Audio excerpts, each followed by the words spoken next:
जिनके बस में नहीं खुद इलाज ही गम, उनको जख्म दिखाने चले हो। आप किसके पास जा रहे हैं? जिसके बस में खुद इलाज ही गम, गम दुख एक ही बात। और गम की ऐसी स्थिति है, जब तक इस तन में जो रस भरा पड़ा है, उस रस को जब तक वो चूस नहीं लेंगे, तब तक हर प्राणी की बस इतनी ही चाह। इसके बाद जब रस निकलता है तो उसी चीज को, उसी वस्तु को ठुकरा दिया जाता है।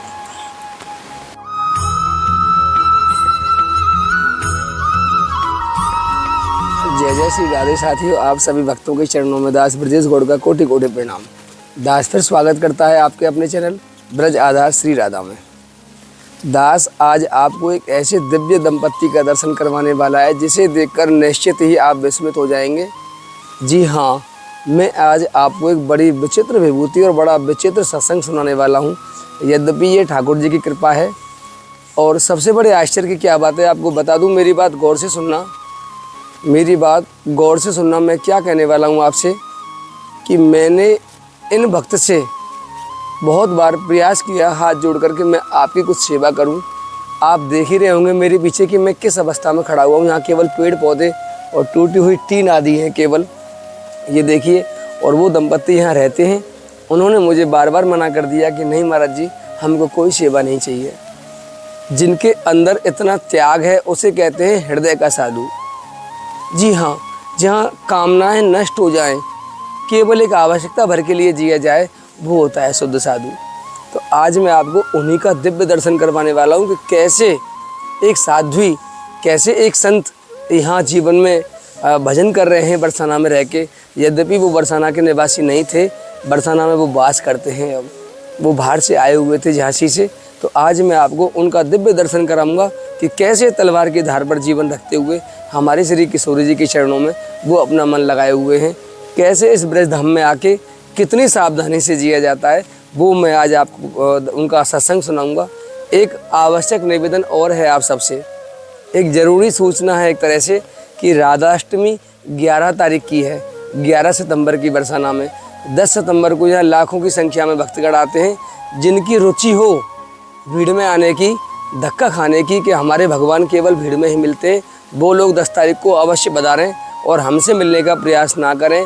कोई भी भक्त अगर राधाष्टमी को बरसाना आता है तो हो सकता है कि हम उनसे ना मिलें, आपकी अपनी जिम्मेदारी रहेगी। ये सिर्फ आपको इन्फॉर्मेशन दी है कि राधाष्टमी 11 सितंबर की सुबह 4 बजे मनाई जाएगी श्रीधाम बरसाना में।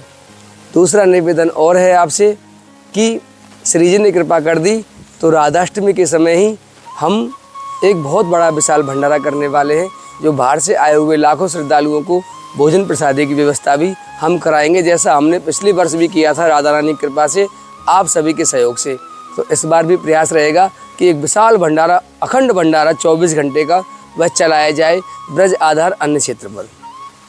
और अब आपको एक दूसरा समाचार मैं देना चाहूँगा। मेरा हाथ जोड़ कर निवेदन है आपसे। मुझे 2 दिन पहले समाचार मिला था कि कोई भक्त मिलने आए थे किसी संत से और उनके साथ कोई दुर्व्यवहार हुआ था, पता नहीं कहाँ। तो एक बार फिर मैं आपसे निवेदन करना चाहता हूँ, मेरी अनुपस्थिति में मुझे बिना इन्फॉर्म किए हुए अगर आप किसी संत या महात्मा से मिलते हैं तो उसकी जिम्मेदारी सिर्फ और सिर्फ आपकी रहेगी। जिन संतों को हम दिखाते हैं उनसे मिलने का आदेश सिर्फ आपको हमसे लेना है कि वो संत कब मिलते हैं, कैसे रहते हैं, कहाँ रहते हैं।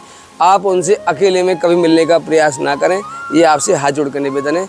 चलिए अब आपको ज़्यादा समय ना लेता हुआ मैं आपको उन दिव्य दंपत्ति के जीवन से अवगत कराता हूँ जो इतनी विषम परिस्थितियों में रहकर और यहाँ लाडली जी का भजन पूजन करते हैं, और निश्चित ही आपके हृदय को आनंद मिलेगा। आज आइए, आराम से आना थोड़ा सा।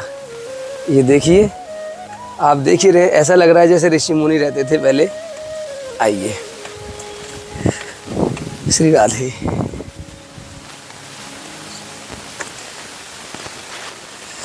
आइए, मैं आपको राधे श्याम, राधे श्याम, जय श्री राधे भगवान, जय श्री राधे, राधे राधे भगवान, जय श्री राधे भगवान, राधे श्याम, राधे श्याम, राधे श्याम। आ जाओ, राधे राधे। मैं इधर ही बैठ जाऊं? अच्छा अच्छा अच्छा। आप कहाँ विराजेंगे? आप तो विराजिए पहले। पहले भगवान आप विराजिए। राधे राधे, जय श्री राधे भगवान, श्री राधे। तो भगवान राधे राधे, कृपा करो प्रभु। ना ना ना ना, आप कृपा करो, राधे राधे। नहीं, कोई बात नहीं, राधे राधे।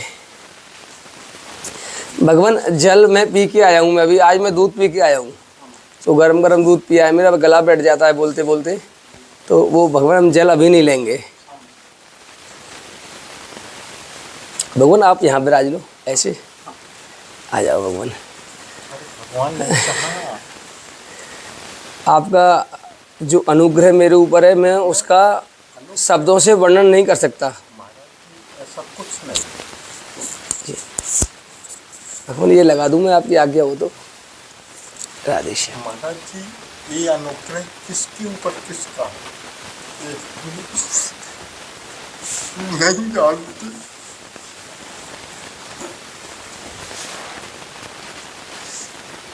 बस ये है कि आप इस वृद्ध में पड़े हुए श्री जी के लिए आए हुए हैं और उनकी कृपा। भगवान कितना समय हो गया आपको यहाँ पे लगभग? महाराज जी हमें 2 महीने होने जा रहे हैं। हाँ तो भगवान मूल निवासी आप झांसी से के थे पीछे से? हाँ, जो शरीर का पैदाइश है वो झांसी से। भगवान थोड़ा सा ऐसा पूछना चाहूँगा, झांसी देवी आपकी गृह लक्ष्मी है? अच्छा, आप झांसी में रहते थे, वहाँ क्या करते थे पहले? यहाँ आने से पहले आपका जो गृहस्थ जीवन था, आपके बच्चे हैं? एक बच्चा है आपका, वो कहाँ है इस समय? इस समय दिल्ली में क्या करता है? जॉब करता है कोई? अच्छा, पढ़ाई करता है अभी, छोटी आयु अभी। अच्छा अच्छा, कोई बात नहीं। तो एक माता पिता का परम कर्तव्य होता है कि हम गृहस्थ में रह के अपने बच्चों का पालन पोषण करें, प्लस हमारे जो और रिलेटिव हैं, हमारे माता पिता, भाई बहन, भाभी, चाचा ताऊ, कोई भी हो, हम उनका भी पालन पोषण करें अगर हम सामर्थ्यवान हैं तो। और हम गृहस्थ में रह के अच्छा कोई व्यापार, कोई बिजनेस, कोई नौकरी, दुकान, कोई भी काम धंधा हम करें और ये सब करते हुए भजन करें। तो आपने इतना कठिन निर्णय कैसे और किन परिस्थितियों में लिया, मैं ये नहीं समझ पा रहा हूँ कि आप दाम्पत्य जीवन में रह के आपने क्या कोई ऐसा व्यापारिक कोई कार्य नहीं किया जीविका चलाने के लिए?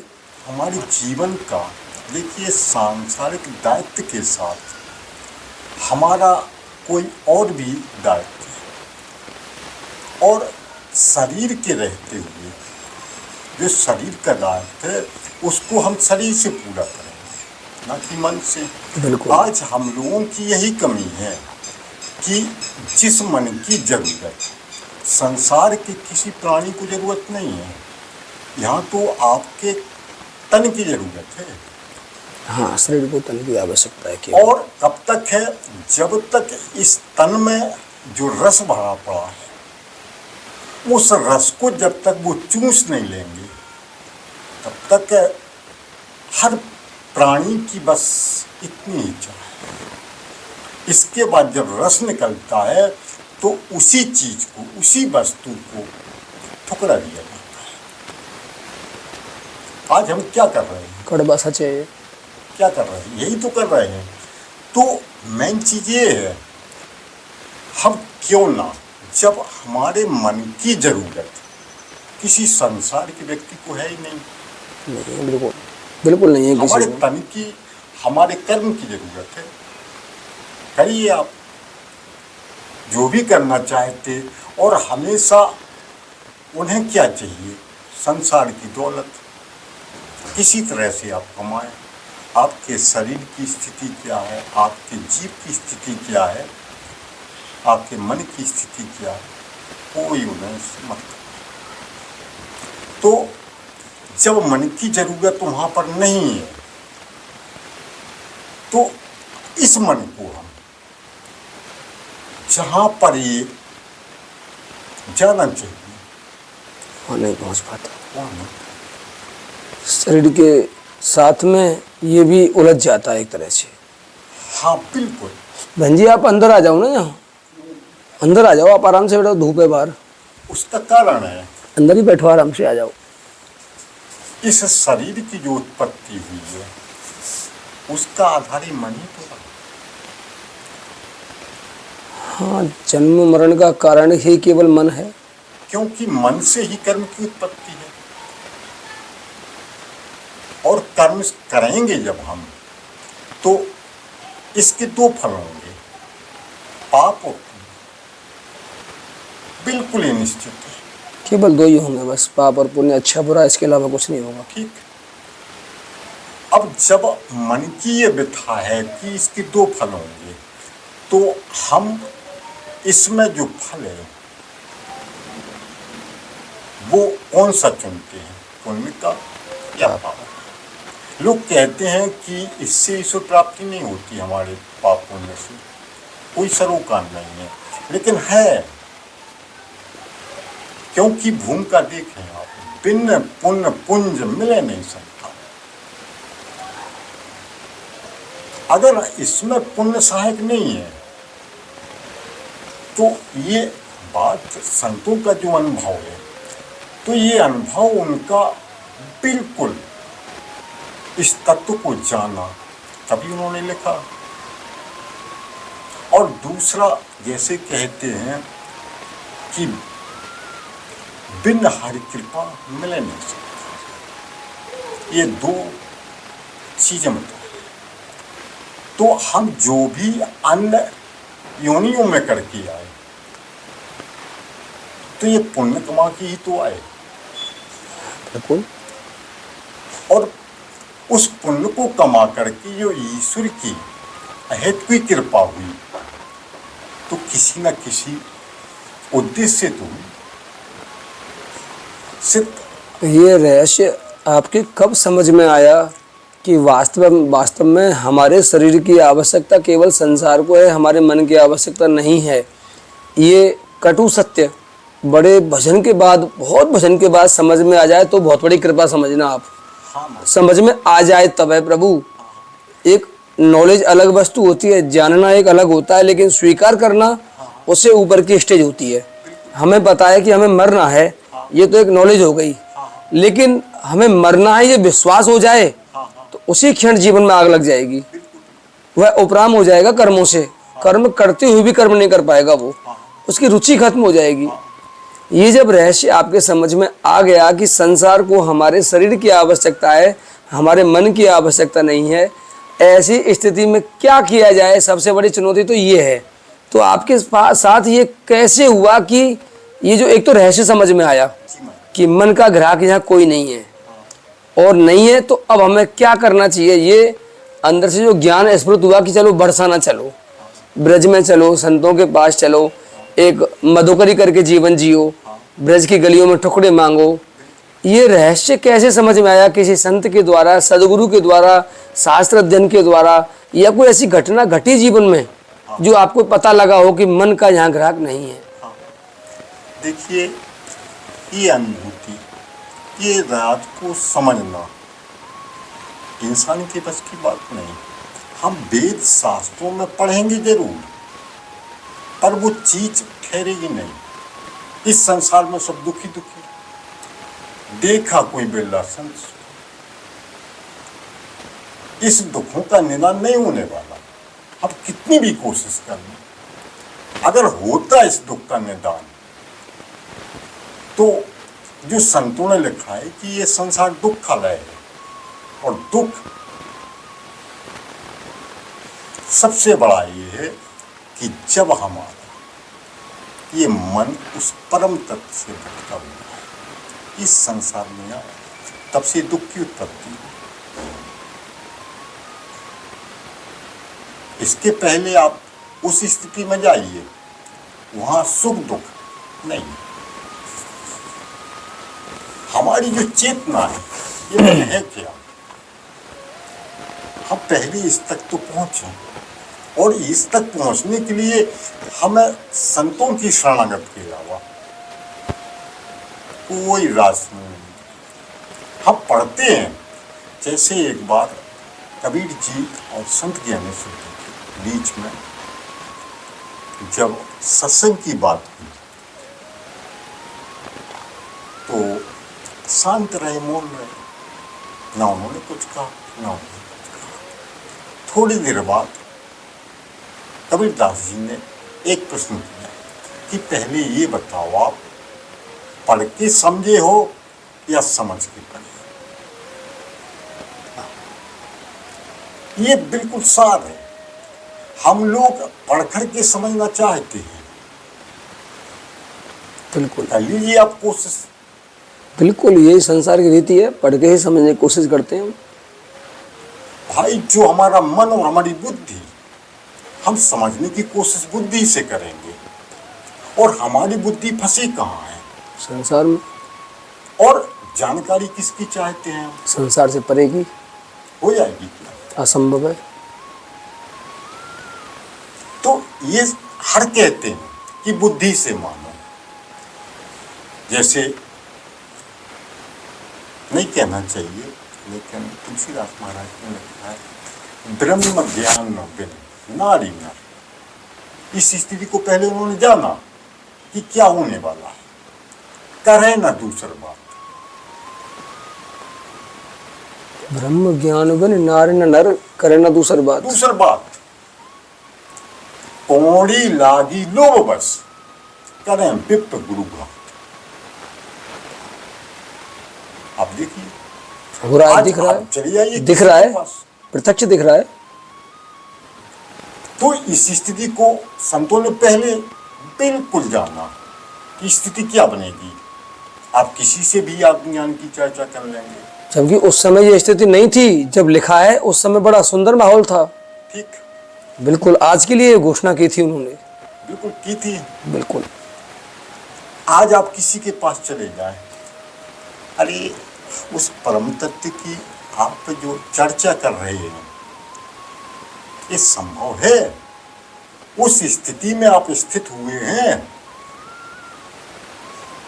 हमें ये बताएं कि आप कहते हैं बुद्धि से इस जगह स्थिर रहे, इंद्रिय बस मन रहे, मन बस रहे बुद्ध। विडंबना ये है, हमारी ये बुद्धि किसके अधीन है? मन के अधीन। और मन कहाँ है? इंद्रियों के अधीन। हमारा जो मन कभी 5 ज्ञानेंद्रिय और 5 कर्मेंद्रिय का मालिक था, आज उसकी दशा क्या है? कहाँ कैद है, कहाँ फंस गया? आज वो इन्हीं के चंगुल में फंस गया, 5 ज्ञानेंद्रिय, कर्मेंद्रिय। तो जो बुद्धि के माध्यम से हम समझना चाहते हैं, जब बुद्धि हमारी इतनी नीचे स्तर पर है, तो वेद शास्त्र में हम पढ़ेंगे, बुद्धि से पढ़ेंगे, नहीं समझ में आएगा। बिल्कुल। ये राज, इसका जो निचोड़ है, वो निचोड़ हमें केवल संतों की शरण से मिलेगा। कि इस तत्व तक, इस भक्ति तक, इस प्रेम तक, इस ज्ञान तक आप पहुंचेंगे कैसे? कहते रहिए, बखानते रहिए। खुद यही बात एक सूफी ने लिखी, जिनके बस में नहीं खुद इलाज गम, उनको जख्म दिखाने चले हो। आप किसके पास जा रहे हैं? जिसके बस में खुद इलाज गम, गम दुख एक ही बात। और गम की ऐसी स्थिति है कि जो असहनीय पीड़ा है। संसार का तो क्षण में आता, क्षण में जाता, पर वो गम है क्या? तो इस चीज का हमें आभास नहीं, क्योंकि हमारा मन जब नीचे रसास्वादन कर रहा है, सच्चाई तो यही है, तो उस तरफ क्यों जाएगा? केवल एक भ्रम होता है वहां जाने का, पहुंच नहीं पाया। नहीं, क्योंकि महापुरुषों ने कहा है, अगर उस तरफ आप जा रहे हैं तो कुछ चीजें हैं जो आपको अनुभूति होंगी। एक तो हमें उस परम तत्व की ओर जाने की अनुभूति, अगर आपने वास्तव में ये मार्ग चुना है और संत कृपा हुई है, आप शरणागत हुए हैं, तो ये होगी। दूसरी, आपके जीवन में बैराग होगा। अब बैराग क्या है? एक देखो छोटी सी बैर धन आग। वाह। हमारा जो सबसे बड़ा राग है वो किस कारण से? तो ये राग जो पैदा हो रहा है, ये उस अग्नि जो परम तत्व है उसके नीचे होने से ये राग बना हुआ है। यही बात माँ पार्वती जी ने सप्तऋषियों से कही और उन्होंने प्रश्न रखा था। भगवान भोलेनाथ जी ने जब भेजा कि जाओ आप माँ पार्वती जी की परीक्षा लेते, बहुत प्रसंग है, बहुत गोपनीय। तो प्रश्न क्या था, परीक्षा क्या थी? सबसे पहले उन्होंने प्रश्न रखा है कि भगवान भोलेनाथ ने कामदेव को जन्म दिया, तो माँ पार्वती जी ने कहा कि अब जलाया क्या? तुमरे जान काम अब जा रहा, अब तक शंभु रहे सा विकारा। तो क्या पहले विकार था? अब यहां पर देखिए आप, बड़ी गहरी बात। वाह। ये जो जलना जलाना है, मारना, ये ज्ञान की मीमांसा है। ज्ञान की ही मीमांसा मानेंगे, क्योंकि ये सत्य का है। माने आप, क्या पहले था क्या? ये अब भगा दिया, अब मार दिया। ठीक, आप तो अजर अमर हो। ये ज्ञान की मीमांसा है। भाई यहां जो मार रहे हो, जिसको मार रहे हो, वो तो परमात्मा की एक स्वीकृति है, संसार के लिए बनाई। इनकी क्या ताकत है? बराबर रहती है। जब इनकी ताकत नहीं है, ताकत कब है? जब इनको ताकत हम देते हैं। आप ध्यान रखना, सब हैं। आप किसी से पूछ लो कि आपके अंदर है पांचों चीजें, जब हैं तो पांचों की वो रहनी चाहिए। परंतु जिस समय में जिस चीज की जरूरत होती है, उस चीज को जब हम ताकत देते हैं, तब वो चीज हमारे ऊपर प्रकट होती है। ठीक, बिल्कुल। तो संतों ने कहा कि ये ज्ञान की मीमांसा है, मत मानो। यही कबीर साहब ने बात की, ना हरि रीझें जब तक की, न काया के जाड़े, और ना हरि रीझें धोती छाना, न पांचों की मार। मार दीजिए आप पांचों। क्या हुआ? क्योंकि इनमें जो ताकत दे रहा है, जिससे ये हमारे ऊपर हमारी ताकत पा करके और हमारे ऊपर ही राज करने लगते हैं, इनकी ताकत नहीं है। अब वो कौन सा तत्व है कि जो ताकत दे रहा है? तो यही बात ज्ञान की जो मीमांसा है वो जाके सबसे ने रखी। लेकिन इस बात को कहते हुए जो तत्व का निचोड़ है वो रखा। बोले तात अनल यह सहज स्वभाव। यहां पर क्या हुआ? ये जो अग्नि तत्व है हमारा, और अग्नि तत्व क्या है? यही तो हमारा शक्ति का स्वरूप है। बिल्कुल आप जैसे कहें वैसे संतों के द्वारा ये प्रमाणित होता है कि वो शक्ति तत्व है, वो ही अग्नि तत्व के रूप में विद्यमान है। प्रमाण लीजिए आप, रावण में जाइए, जब तक करें निशाचर नाम, तब तक करोगे नहीं बस।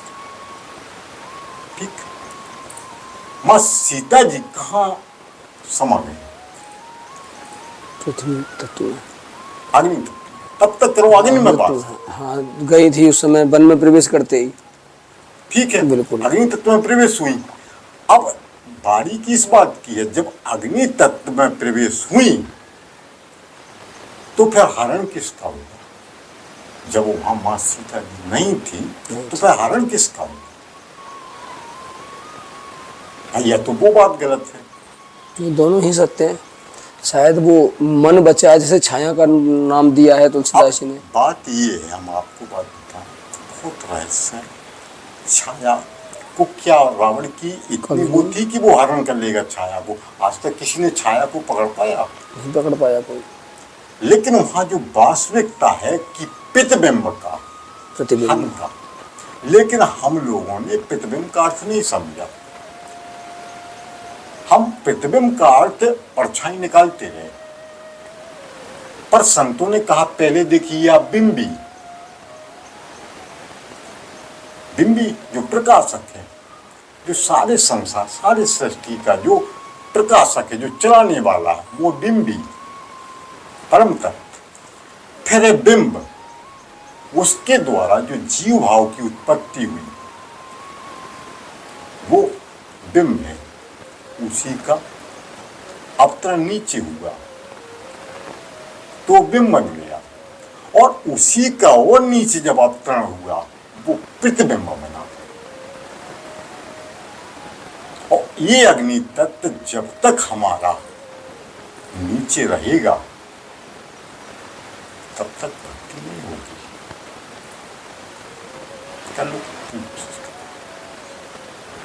क्योंकि ये अग्नि तत्व जो है, बंद हो राम नाम रघुवर की, रघुवर को हेत कृषाणु भानु हिम कर को, तीन चीजें रखी परम तत्व कि ये जो परम सत्ता है वो तीन रूपों में है।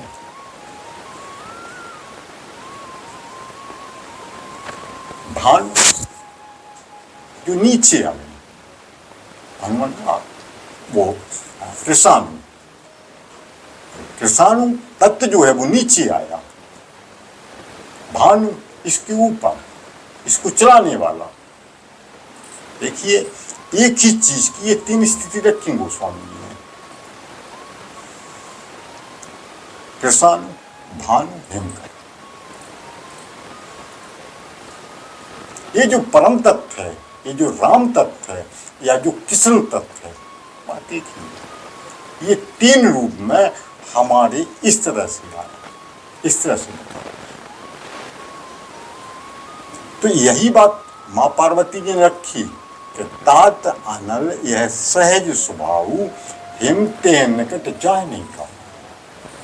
ये अग्नि का सहज स्वभाव है कि वो उस शीतलता की ओर नहीं जाए,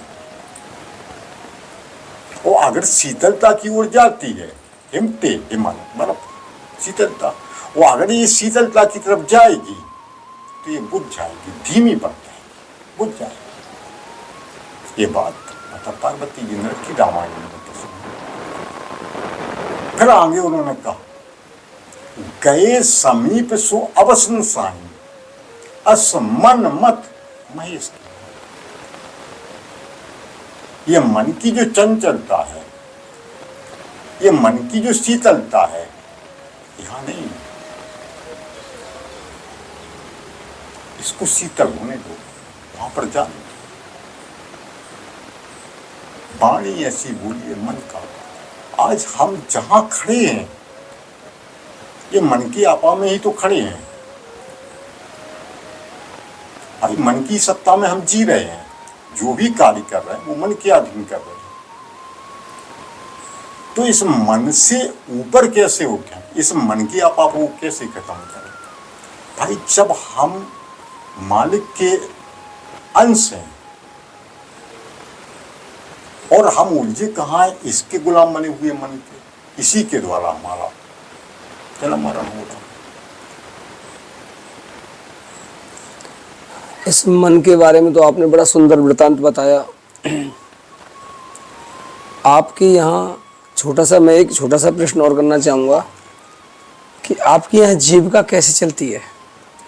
आप एक बार दिखा सकते हैं? ये देखो चूल्हा दिखाओ कि कितना बड़ा चूल्हा है, 10-20 लाख रुपए का चूल्हा है कम से कम, बहुत महंगा चूल्हा है ये। छोटा सा चूल्हा है जो हम लगभग सिलेंडर के ऊपर लगा के देते हो। पंखा भी दिखा दो, ये पानी की कट्टी दिखा दो, ये इनकी संपत्ति है। पूरा कमरा दिखा दो घुमा के, बस यहीं खड़े हो गए आप। पूरे कमरे में क्या दिख रहा है आपको? पूरा खाली खाली, दीवारें दीवारें खाली खाली बस। अच्छा, ये मकान मालिक का है? सब उन्हीं का है, सब उनका, इनकी संपत्ति ये आपको दिख रही है। ये 3 आइटम इनकी संपत्ति है। पंखा भी मालिक का है। पंखा भी मालिक का है, ये लो, ये पंखा भी मालिक का है। बिस्तर भी मालिक के हैं। अरे राम, बिस्तर भी मालिक के हैं, पंखा भी मालिक का, सब कुछ मालिक का। तो फिर आप भी मालिक के हो गए, बस आप भी मालिक के हो गए। उसी के लिए यार, राम दी चिड़िया राम दा खेत, छक्कू चिड़िया आए बरबर हैं। पेट। अब ये उनकी कृपा है, अपना बना के। हमारे लायक कोई ऐसा आदेश है कि हम आपकी किसी भी प्रकार से तन मन धन से सेवा कर सकें? महाराज जी कुछ नहीं, बस यही सेवा है कि हमें इस बात की खुशी है, बहुत अपार खुशी है, क्योंकि आपका जो सेवा भाव हमने देखा, बैठ के देखा। अरे प्रभु, पहले मेरी बात सुन लीजिए। अरे गोविंद कृपा पहले करो। मेरी बात, नहीं, इसकी आवश्यकता नहीं है, मत सुनाओ प्रभु। पहले हमारी बात सुनो। जी हम जी, बड़ाई नहीं करते हैं, क्योंकि बड़ाई करने से नुकसान है साधक प्रभु। भटक सकता है। बिल्कुल भगवान, मीठा चेहरा। लेकिन ये भी सत्य है कि अगर इस चीज से अगर अवगत नहीं कराएंगे तो दास का जो भाव है वो आगे नहीं बढ़ेगा। हमारी मन की स्थिति, हमारी सेवा का भाव कहाँ तक पहुंचा, ये तो निमित्त है। हम जिस तरह से भगवान श्री कृष्ण जी ने निमित्त बनाया, आज श्री जी ने हमें निमित्त बनाया, पात्र बनाया। अब ये कार्य करते हुए इसकी जो पात्रता मिलेगी वो कैसे मिलेगी? क्योंकि आपको हमने देखा कि आपके जो कपड़े होते हैं वो पसीने से सरबोर होते हैं। अरे भगवान, हकीकत ये मैंने आंखों से देखा, हमने और भी देखी सेवा, पर जो सेवा की स्थिति है, यहाँ सेवा भी हमें देखने को ये मिली कि 2 तरह से। एक तो सेवा के द्वारा हम उस परम तत्व तक जाना चाहते हैं, श्री जी की कृपा तक जाना चाहते हैं, और इसी सेवा का एक दूसरा माध्यम लोगों ने बना लिया है, ये व्यापारिक हो गया, व्यापारिक हो गया ये। ठीक। लेकिन श्री जी की इतनी कृपा है कि उद्देश्य भले ही, क्योंकि भक्त अर्थार्थी भी रहे, लेकिन उन्होंने कहा भक्त बन जाओ। अर्थार्थी बन रहे हो तो भक्त भी बनो, भक्त बन जाओ। तो जो हमारी अर्थ की चाह है वो चाह सेवा के द्वारा पूरी हो जाएगी, हो जाएगी, और इसका हमें उपयोग करना है। माध्यम उन्होंने बनाया, हम कुछ भी माने अपने को, बिल्कुल नहीं। कितने आए आप देख लीजिए वहां पर, क्या कौरव नहीं थे, पांडव नहीं थे, अर्जुन को क्यों चुना? निमित्त क्यों बनाया? तो हम जिस क्षेत्र में आए हैं सेवा भाव में, सेवा भाव तब उत्पन्न होता है, इसकी जो वास्तविकता है शुरुआत कर रहे हैं हम उनकी कृपा से, और इसमें जब हमारी स्थिति बन जाएगी तो सेवा से ही हम मालिक तक पहुंच सकते हैं, श्री जी तक पहुंच सकते हैं माता। क्योंकि जो सेवक है उसका कहाँ जीवन यापन होना, अपनी मातृ शरण में तो होना है भाई। जैसे प्रेम की अनुभूति है, प्रेम के द्वारा ही हम उनकी शरण में हो सकते हैं। तो यहाँ जिसकी हम सेवा कर रहे हैं, सेवा करते हुए हमारा भाव प्रभु का, राधे का, श्री जी का भाव रहता, ठीक, हम सेवा कर रहे हैं। तो इस तत्व की जागृति के लिए इस भाव में हम स्थापित हो रहे हैं, इसीलिए तो हम सेवा कर रहे हैं, भले हमारी कामना कुछ भी रही हो। लेकिन सेवा करते करते ये निश्चित है, अगर हमने धर्म की शरण पकड़ी है और श्री जी की शरण पकड़ी है तो उस परम तत्व की प्राप्ति होगी। भगवान, मुझे तत्व के विषय में ज़्यादा जानकारी नहीं है, मैं ब्रह्म के विषय में नहीं जानता, ज्ञान भी मुझे नहीं है और अज्ञानी भी नहीं हूँ। एक मामूली सा ज्ञान है, केवल थोड़ी बहुत बातें कहीं सुन ली हैं, कहीं पढ़ ली हैं, कुछ अनुभव किए हैं, थोड़ा सा कचरा भर का ज्ञान इकट्ठा किया है। लेकिन जैसे आज मैं आपके पास आया, हम जो YouTube पे महाराज जी ये वीडियो बनाते हैं, हाँ महाराज हम ये कार्य मैं लगभग 4 साल से करता हूँ प्रभु। जी महाराज। इससे पहले भी कुछ और चैनल थे, हाँ वो लाडली जी की कृपा से हटते हटते आज मैं यहाँ पे आ गया। हाँ तो भगवान जब हम संतों के पास जाते थे तो हमें कुछ संत ऐसे मिलते थे बड़े बड़े जंगलों में, आश्रमों में, बाहर चौराहों पे, कि उनसे पता लगता था कि वो सुबह प्रसाद ही नहीं पाते कहीं। हाँ हमने पूछा क्यों नहीं पाते, हाँ बोले है ही नहीं, तो पाए कहाँ से, हाँ है ही नहीं, बिल्कुल बिल्कुल बिल्कुल। पाए कहाँ से। हाँ हाँ हमने कहा महाराज जी ये भंडारे चलते हैं, बरसाना में तो बहुत सारे भंडारे चलते हैं। उन्होंने कहा बहुत सारे चलते हैं, एक दिन में 6 चलते हैं और 6 दिन में एक भी नहीं चलता, हाँ ये गारंटी है कि रोज चलता है। हाँ हमने कहा महाराज जी रोज का तो नहीं पता, लेकिन देखने सुनने से में आता है कि आज वहाँ भंडारा, आज वहाँ भंडारा। बोले बेटे एक दिन में 4 भंडारे हो सकते हैं, हाँ कभी कभी 4 दिन में एक भंडारा होता है। मैंने कहा फिर, बोले हम सुबह शाम दिन भर हम ठाकुर जी को ऊपर आश्रित रहते हैं। तब कुछ संतों ने आज्ञा की भगवान कि तुम जो सामग्री हमें देते हो, हम भगवान क्या करते हैं जब कहीं जाते हैं ना कि संत के पास, जैसे मैंने आपसे भी कहा था, आपने तो यद्यपि मना कर दिया मुझे, हम बहुत सारा राशन लेके जाते हैं अपने साथ हाँ हाँ देखा है और महाराज जी। पूरी व्यवस्था रखते हैं हम संत के लिए, और वो उसके बाद भी कोई आज्ञा होती है तो उसका भी पालन करते हैं हम। हाँ पूछ के भी आते हैं कि हम फिलहाल तो ये लेके आए, आगे आपको क्या लेके आए जिससे इनकी जीविका चलती रहे। तो संत बोले कि बेटा तुम जितना 10, 20, 25 किलो जो राशन लेके आते हो हमारे पास, अगर तुम इसको बना दोगे तो एक दिन में 100 मूर्तियां प्रसाद पालेंगे इसी राशन में से। मैंने कहा महाराज जी ये तो बड़ा मुश्किल है, हम ना हमारे पास पैसा, ना जगह, ना व्यवस्था, एकदम अलग थे। उन्होंने कहा पागल संकल्प तो करके देखो, हाँ हाँ करेंगे श्री जी। यद्यपि बहुत लंबी कथा है, यूट्यूब पर नहीं बोल सकते, धीरे धीरे लाडली जी कृपा से भगवान हमने अन्य क्षेत्र खोल दिया और आज वह इतना विशाल रूप ले चुका है कि आप वहाँ देखते हैं कि भगवान वहाँ सड़क चलते हुए 10, 20, 50 लोग आ जाते हैं अपने आप, देखा वो है। दिखता है बाहर से ही। आप इस चीज को हम देखे हैं, वहां बैठ के भी देखे हैं, वहां बैठे हैं मैं वहाँ 8 बजे तक बैठता हूँ, बाद में भी। महाराज जी। कल भी एक व्यक्ति आया, परसों तो संत 8:45 बजे आए, फिर उनको कैसे पवाया प्रसाद ये तो नहीं बताऊंगा मैं, क्योंकि वो ज़्यादा बदतमीज होगी मेरी। हमें पता है महाराज जी, आप उस सेवा भाव में प्रवेश कर रहे हैं, कर चुके हैं। अब इसका जो फल है, पहला जो अहत की कृपा है, एक प्रत्यक्ष कृपा होती है, अप्रत्यक्ष कृपा होती है। तो अप्रत्यक्ष कृपा में जो हमें सेवा के लिए जरूरत है वो कहीं ना कहीं से व्यवस्थित है। बिल्कुल, इसकी प्रेरणा कहाँ से है, किसको? हाँ ये सत्य है भगवान। यूट्यूब पे हमको भगवान लाखों लोग देखते हैं और सबके सामने कह रहा हूँ गोविंद, ऐसा एक भी व्यक्ति नहीं है जिसको मैंने कभी आज तक स्वेच्छा से फोन किया हो कि आप हमारे अन्य क्षेत्र पे 1 किलो आटा भी दो। हम कभी याचना नहीं करते, कभी हमारा यूट्यूब पे अकाउंट नंबर नहीं होता।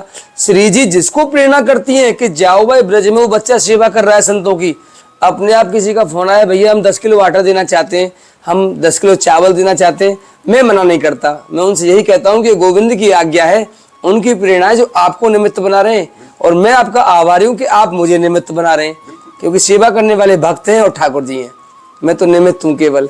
भगवान ये ऐसे चैन चल रही है पूरी, हम कभी याचना नहीं करते, कभी किसी से पैसा नहीं मांगते। सिर्फ हम यही बात कह रहे हैं कि हम ये इस बात को, क्योंकि ये श्री जी की कृपा नहीं है, अप्रत्यक्ष कृपा है, वहां तक जो उनके भाव में प्रेरणा, उनके अंदर प्रेरणा, ये मनुष्य के बस की बात नहीं,